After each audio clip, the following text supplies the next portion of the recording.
Hello friends, how are you. आशा रखते हैं कि आप अच्छे होंगे, स्वस्थ होंगे। आज के वीडियो में चैप्टर नंबर 3 में हम आगे बढ़ेंगे किरचॉफ रूल के साथ। ये एक इम्पोर्टेंट रूल है। जैसे कि अगर आप लोगों ने देखा कि चैप्टर 2 में हमने कैपेसिटर के बारे में पढ़ा था, चैप्टर 3 में V equal to I R through हम रेजिस्टेंस फाइंड कर चुके हैं और रेजिस्टेंस कैसे फाइंड करने हैं, उसकी वैल्यू कैसे फाइंड करनी है, वो सब हमने ऑलरेडी देख लिया। ठीक है, अब हम सर्किट बनाने की आगे बढ़ रहे हैं। तो सर्किट कैसे बनती है देखिए।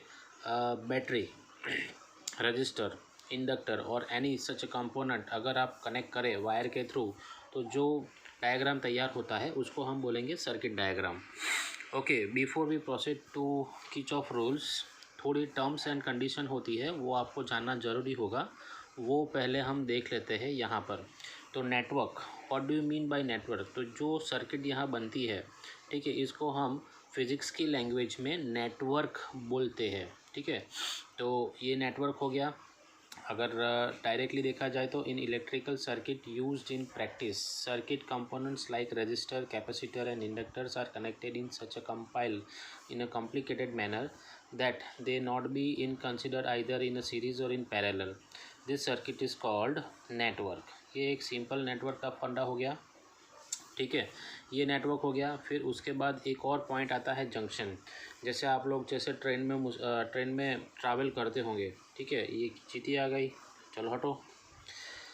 जंक्शन, तो ट्रेन में जैसे ट्रैवल करते होंगे तो कई रेलवे स्टेशन पर आपने देखा होगा जंक्शन लिखा होता है। अब जंक्शन का मतलब क्या होता है।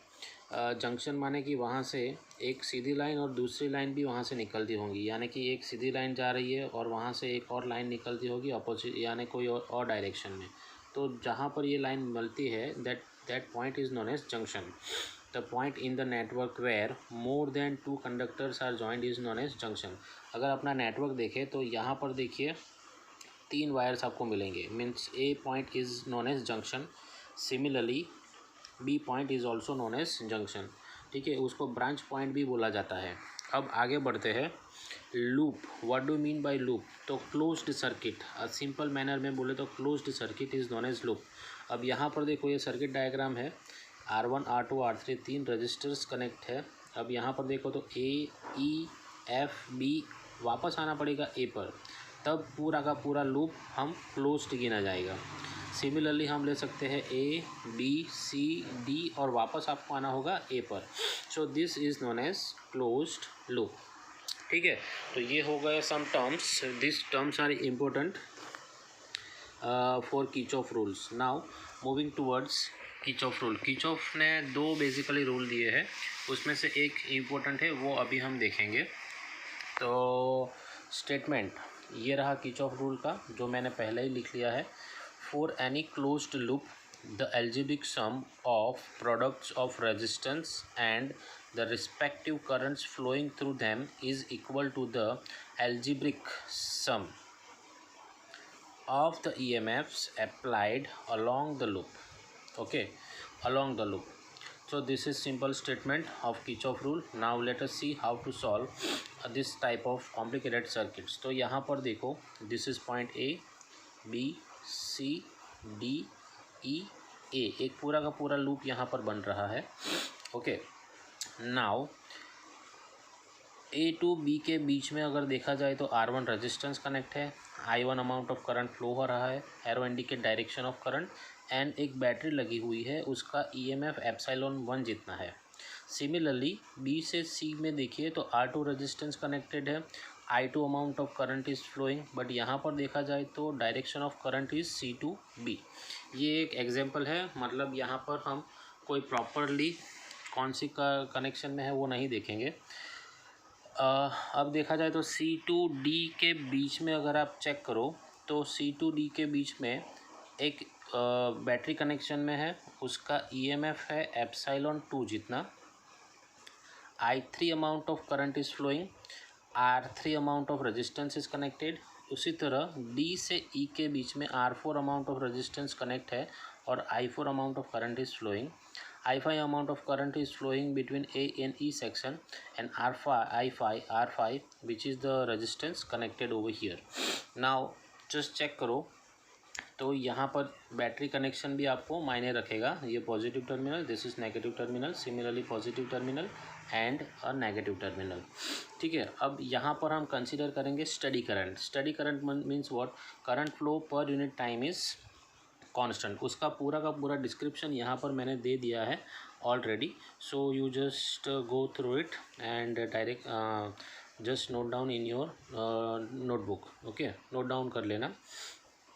ठीक है, अब यहाँ पर देखिए, if you ignore internal resistance of battery for simplicity, increase in potential difference moving from negative terminal to positive terminal is equal to the EMF of the battery.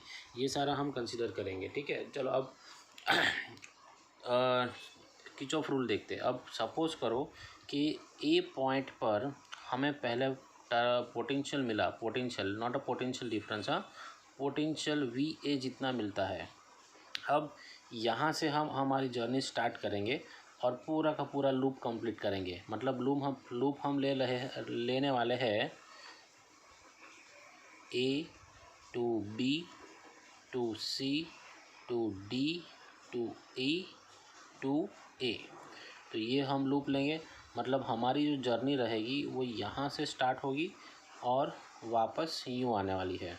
This is nothing but it is direction of journey.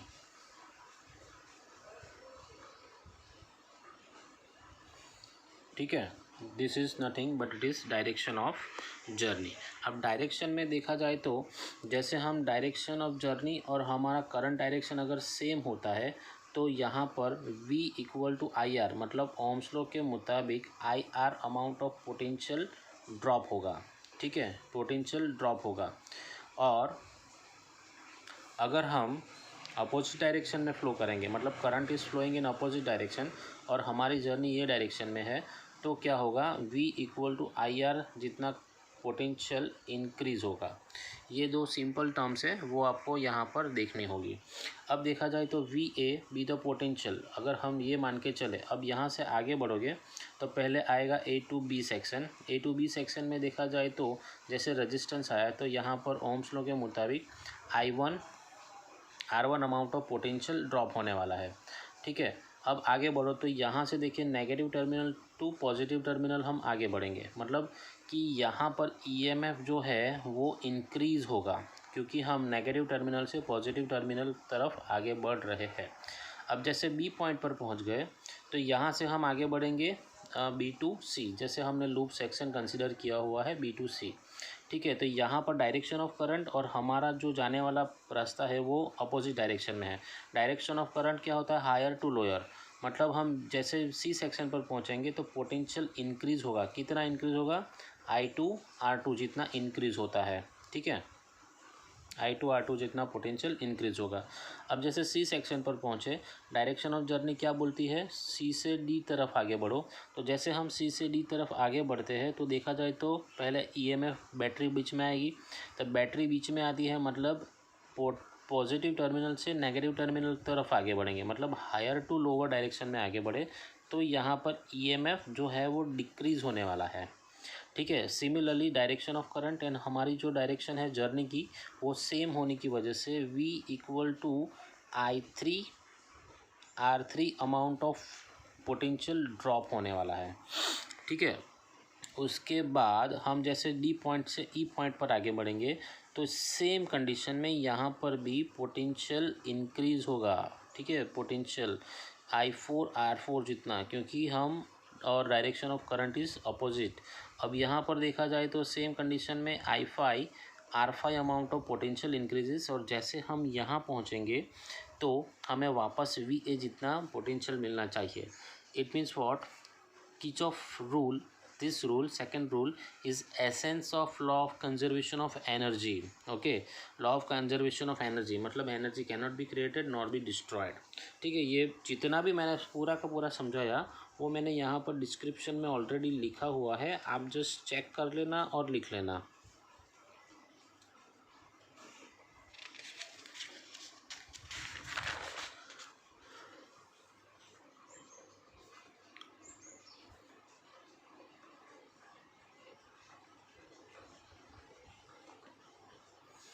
Okay, अब ये पूरा का पूरा sign convention के हिसाब से चले तो arrow indicate positive sign means increment and negative sign for decrement. अब पूरा का पूरा हम इक्वेशन तैयार करते हैं। तो इक्वेशन में क्या देखा, वी ए इक्वल टू, क्योंकि यहाँ पर अब ड्रॉप ही होने वाला है, पूरा ड्रॉप होगा, मतलब V A equal to V A minus, हम पहले देखा जाए तो I1R1 amount of potential decrease हुआ था इसीलिए नेगेटिव साइन, फिर EMF इंक्रीज़ हुआ था पॉजिटिव साइन, फिर I2R2 amount of potential increase हुआ था तो वापस प्लस I2R2। अब एप्सिलॉन 2 डिक्रीज़ हुआ था तो माइनस एप्सिलॉन 2 डिक्रीज़ हुआ था I3R3 तो minus I3R3 plus I4R4 plus I5R5।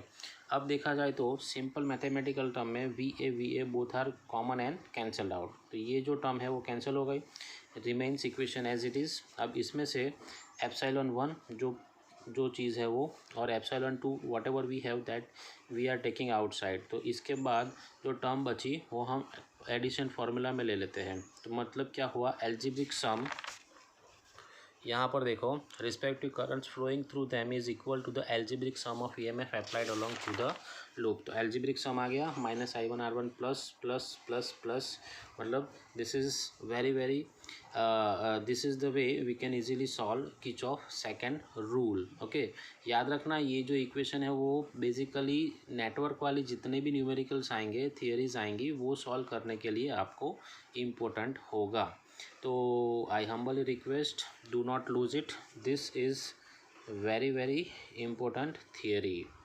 Okay, hope you understand this Kirchhoff rule। That's all for today, thank you very much।